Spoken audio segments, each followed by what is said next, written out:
We've just walked into a stubble field, obviously after some cereal last year. I haven't looked yet to see what specifically it might have been, but it looks like a wheat stubble with probably straw incorporated, because there's a lot of straw there on that one, and we can see that it has been cultivated. Cultivation that has just barely loosened the surface, which is what it's supposed to do, because if there was a wet time before it was being worked again in the spring, the tractor still has the solid ground to drive on. That's why I keep always saying that cultivation needs to be shallow. As close as you can to 2 inches is kind of the maximum, but it's not always practical. You can just see an earthworm here doing his job, and those good earthworms are constantly over the winter now coming up, grabbing this straw and taking it back down into the burrows in the ground. That's what the whole thing is about, the whole system of trying to get organic matter back in. So whoever owns this field is obviously doing a good job at trying to feed the biology to drive it. You can see there today he's not moving a lot. Generally they'll move and be very active. It's just the cold today. They're cold-blooded animals, so when the temperatures are down they can't move very far very fast, or neither do they have the enthusiasm to, I'd say, and he probably didn't appreciate me taking the cover off the top of him either. But he'll find another burrow in a minute and go back down, and those guys keep working there and they keep restructuring the ground as we go, so they're very important.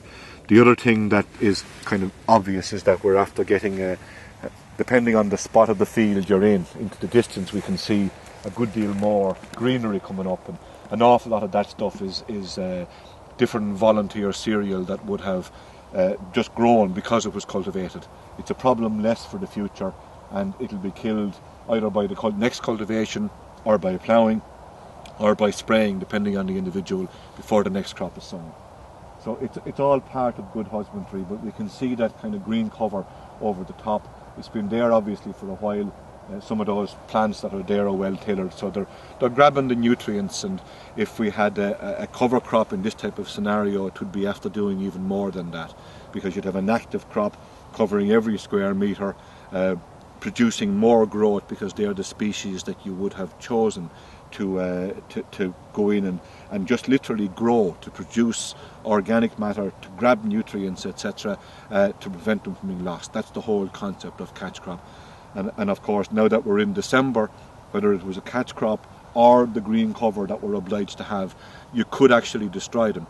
But just because you could destroy them doesn't mean you would. For example, if it was a catch crop that was growing here instead of these volunteers, well, I'd leave it there as long as I possibly could, because having that cover on the top means that the rainfall that's falling is not hitting and hammering the ground, and that's protecting the soil just by having a cover on it.